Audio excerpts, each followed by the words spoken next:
Fala galera, beleza? Meu nome é Jonathan, professor de Geografia aqui do canal Geografia Ensinar e Aprender. Hoje nós iremos falar sobre os aspectos econômicos do Nordeste, sociais e econômicos do Nordeste. Falar um pouco da infraestrutura, da base econômica, né? Temos que pensar que é uma região com 53 milhões de pessoas, que tem cerca de 25% da população nacional. Tem muita gente até que acha que a população do Nordeste seria maior, né, do que 50 milhões, que seria basicamente a população do estado de São Paulo, por exemplo, distribuída em vários estados na região Nordeste, né?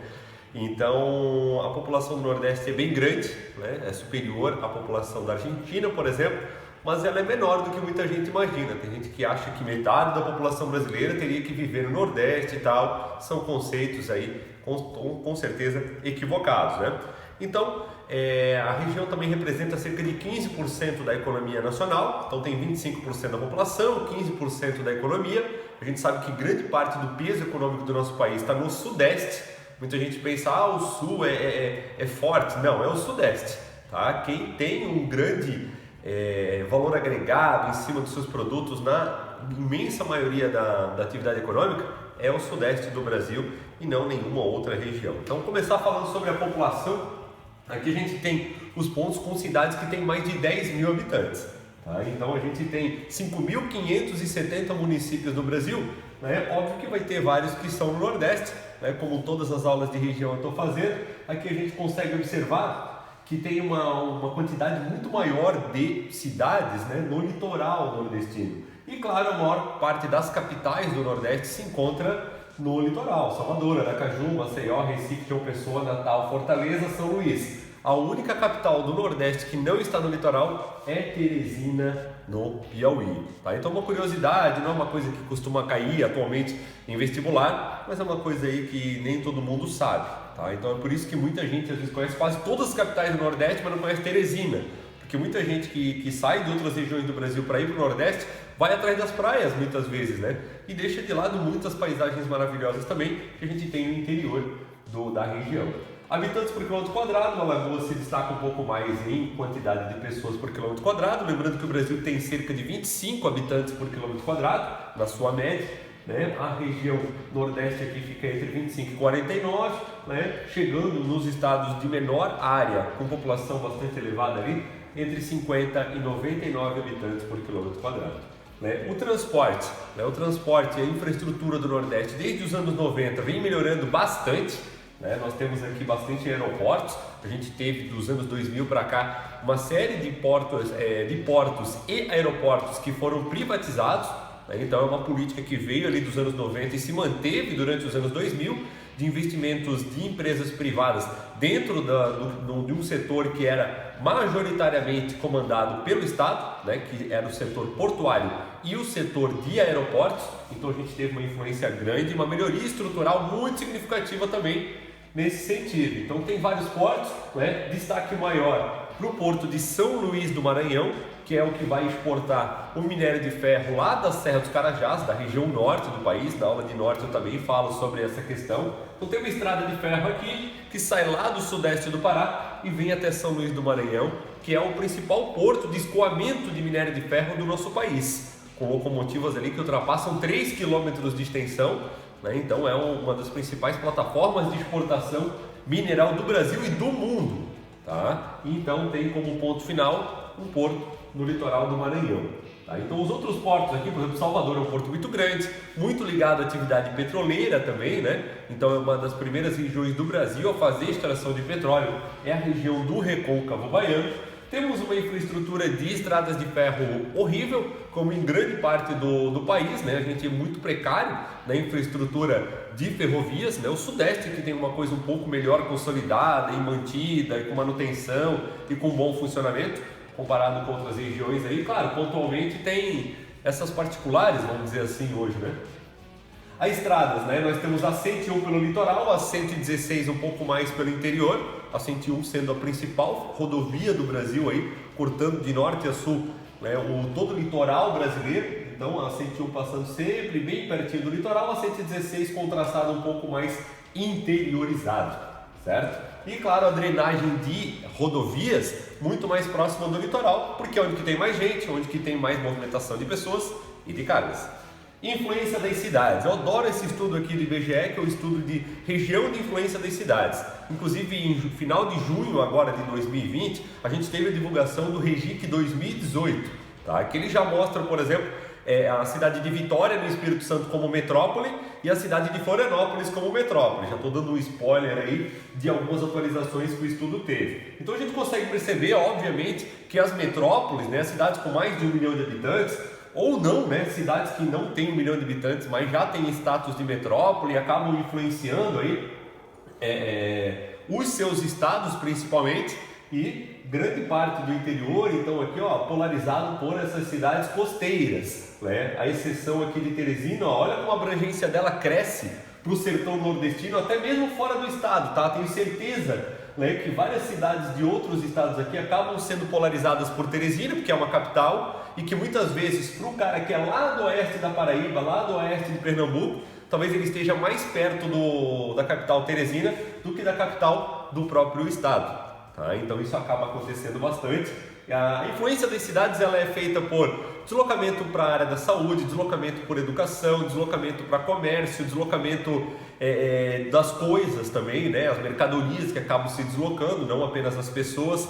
É um estudo muito interessante, um dos mais legais que tem no site do IBGE. Recursos minerais, um destaque muito forte. A gente sempre trabalha o petróleo, que é um hidrocarboneto, né, de origem viva, que milhões de anos depois se transforma em óleo. A gente trabalha ali dentro do contexto dos recursos minerais. Então, um destaque muito grande para o recôncavo baiano na produção de petróleo, tanto dentro do oceano, na plataforma continental, o que é uma coisa mais cara, mais difícil, como na extração de petróleo em áreas continentais também. A gente vê extração de petróleo em áreas continentais dos Estados Unidos, no Oriente Médio, mas o Brasil também tem, e é majoritariamente no recôncavo baiano que a gente vai encontrar essa atividade sendo feita sem aquele gasto todo da plataforma dentro do mar, entende? Então vale muito a pena essa extração de petróleo aqui. Desde a década de 30 a gente tem ela, tá? A Petrobras se consolida depois da gente começar a extrair petróleo aqui.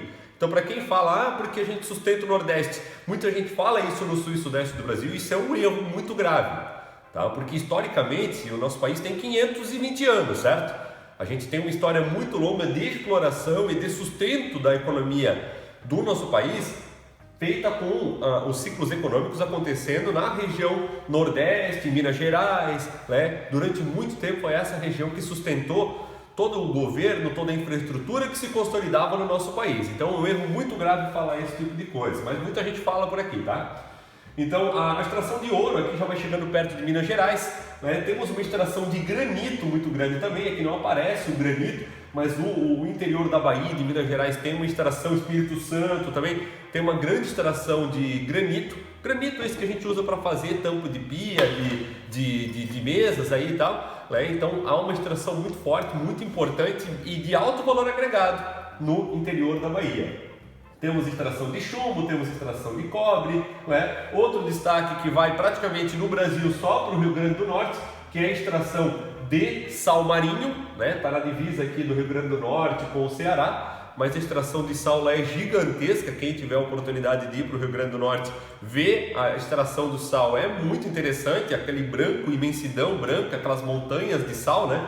Bem interessante realmente. E basicamente é isso, né? Esses são os principais recursos minerais da região Nordeste. Aqui a gente tem o PIB dos estados, o mapa que mostra o PIB. A Bahia é um grande destaque para a região Nordeste do país. É o estado mais populoso, é o estado que vai ter uma dinâmica econômica um pouco maior. Aqui nós temos que lembrar que Fernando de Noronha, por exemplo, que é um grande pilar do turismo do Nordeste brasileiro, eu diria, um turismo de qualidade, um turismo de valor agregado, Fernando de Noronha pertence a Pernambuco, tá? Então geograficamente não está tão perto de Pernambuco, está mais perto do Rio Grande do Norte do que de Pernambuco, mas ao longo da história se consolidou como pertencendo ao estado de Pernambuco, a ilha de Fernando de Noronha, o arquipélago de Fernando de Noronha, certo? Aqui nós temos a capital de Pernambuco, Recife, né? Então a gente sabe que tem um apelo turístico muito forte, a região Nordeste é um dos grandes pilares da economia deles, e o arquipélago de Fernando de Noronha com certeza é um dos lugares mais legais do Brasil para você visitar, tá? Aqui é o mesmo lugar que está aparecendo aqui, ó, né? Aparece aqui nessa foto, né? Esses casarões antigos, aí eles contam muito da história brasileira, né? E eles representam como é que se diz? Algo que permaneceu no nosso território, que foi tão destruído ao longo da nossa história, né? O nosso patrimônio histórico. Então esses lugares que ainda conservam essas características arquitetônicas, a gente tem que valorizar, a gente tem que visitar, né? Porque a gente derrubou muito disso daqui ao longo da nossa história. Você pegar a história do Rio de Janeiro, né? Tem muito desses prédios aqui que todos já foram demolidos e construídos prédios novos. Aqui a Bahia, né? O elevador Lacerda, que a gente tem aí a descida da parte alta da cidade para a parte baixa da cidade. Bahia é um estado com muitos resorts, com uma exploração muito grande das suas praias, né? No sul da Bahia, principalmente, a gente tem uma exploração muito da questão da natureza relacionada com as praias, não só festa e tal, né? Tem muita festa, tem muita coisa ali sim, mas é muito explorado a parte mais ecológica, vamos dizer assim, dessas praias no sul da Bahia. Então muitos parques aquáticos, isso aqui já é um contexto de quem gosta mais de parque e tal, né? Eu particularmente se eu for para um hotel de frente para o mar, eu quero uma boa praia na frente do hotel, né? E não necessariamente uma piscina, mas enfim. Que lugar seria esse aqui? Quem for da região Nordeste provavelmente já sabe a resposta, né? Que lugar será que é esse aqui? Tem uma ponte, essa ponte aqui é muito parecida com o que tem na minha cidade, aqui de Blumenau, uma ponte de ferro, que aqui na minha cidade no passado passava trem, com certeza lá também passava. O rio cortando a cidade, muitas características semelhantes à minha cidade. Então, quando eu mostro isso aqui para os meus alunos aqui em Santa Catarina, eles dizem, poxa, parece Blumenau, né? Aqui tem uma lua que com certeza foi feita no Photoshop, mas o restante aqui, ó, aqui o monotrilho dentro da cidade. Então a gente sabe que aqui em Santa Catarina não tem metrô, não tem monotrilho, não tem nada disso, né? Então certamente não é por aqui, só se fosse um projeto, né? Então isso daqui é Teresina, Piauí. Então essa é a única capital que não está no litoral do Nordeste, e por isso quando a gente mostra algumas características da cidade, muita gente não conhece. Quando você mostra algumas coisas de Salvador, você mostra de Pernambuco, você mostra Fernando de Noronha, né? E as pessoas costumam dizer, isso aí fica em tal estado. Então é bem mais difícil porque o turismo é muito voltado para as praias e Teresina acaba ficando em segundo plano. Por isso que aqui eu faço questão de mostrar, né, a importância de Teresina, né, para o sertão nordestino principalmente, é muito grande. Tá? Então é a 19ª maior cidade do Brasil com 814 mil habitantes. Aqui a gente ainda tem dados do censo de 2010, com certeza uma cidade que já está beirando 1 milhão de pessoas, a cidade de Teresina, no Piauí. Ela está conurbada com a cidade de Timon, e daí ela ultrapassa bastante aí a população dos 1 milhão de habitantes. Vai ter várias cidades ali, vai totalizar mais de 2 milhões com certeza. É a terceira capital mais segura do Brasil. Terceira capital mais segura do Brasil. Então o fato de ficar longe da conurbação, do litoral, também faz com que ela seja mais segura. Então tem o seu lado positivo aí, com certeza. Agropecuária. Qual a importância econômica da agropecuária para o Nordeste? Muito grande. Ao longo da sua história, cana-de-açúcar, principalmente no litoral, na zona da mata. Tá? Se estende um pouco para dentro do agreste também, mas principalmente no litoral. Chove bastante, é bastante quente. Cacau, parte sul da Bahia principalmente, né, vai até dentro de outras regiões do Brasil. A maior parte do chocolate europeu é produzida com cacau da Bahia, desde o século XVIII. E quem é que fica com o nome de chocolate de qualidade? Os suíços. Então olha a nossa incompetência histórica, né? Fornecemos a matéria-prima para um monte de coisa e não levamos o valor agregado em quase nada. Então isso tem que mudar no nosso Brasil. Quando a gente tem empreendedores que conseguem fazer valor agregado de produtos que tradicionalmente a gente vende sem valor agregado, a gente tem que dar muitos parabéns mesmo, porque isso é bem raro aqui no nosso país. Algodão, a maior produção do Brasil se encontra no Nordeste, está migrando muita coisa lá para o Centro-Oeste, mas ainda é muito forte.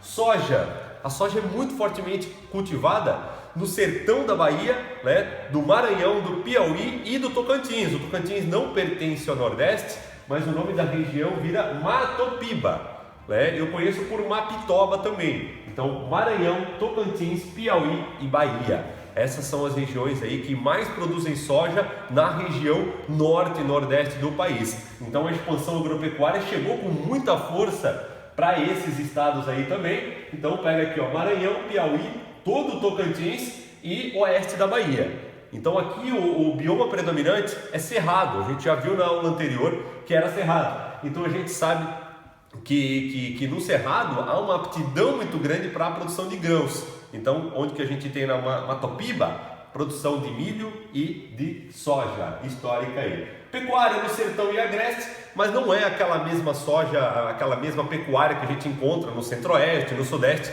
destinada ao corte e à exportação. É mais para a subsistência da região realmente. Evolução da produção da Matopiba, né? Em 2000 o Maranhão tinha 210 áreas em 1.000 hectares, né? Era 210, hoje eles estão em 679.000 hectares, certo? Então multiplicando por 1.000 sempre lá em cima, olha só a diferença. Bahia tinha 0, foi para 1.312, 1.422, então Piauí sai de 62.000 hectares e vai para 670. Então decuplicou, aumentou muito a produção de soja, né, em hectares dentro da região da Matopiba. Cai muito vestibular isso daí, hein? Muita gente me pergunta, pede para eu resolver questões de alguns vestibulares. Unicamp, Fuvest gostam muito desse tipo de assunto. Expansão agropecuária, desmatamento, dentro de que regiões a gente tem um avanço da agropecuária. Isso tem caído bastante nos vestibulares. Indústria. A indústria nordestina é muito forte a partir dos anos 90 principalmente. Tá? Então a industrialização do Nordeste se deu por alguns pilares. Incentivos fiscais do governo federal. Nos anos 90 a gente precisava baixar o custo de produção de empresas no sul, sudeste, precisavam encontrar mercados onde que houvesse vantagens fiscais e o Nordeste dava. Mão de obra mais barata o Nordeste tinha.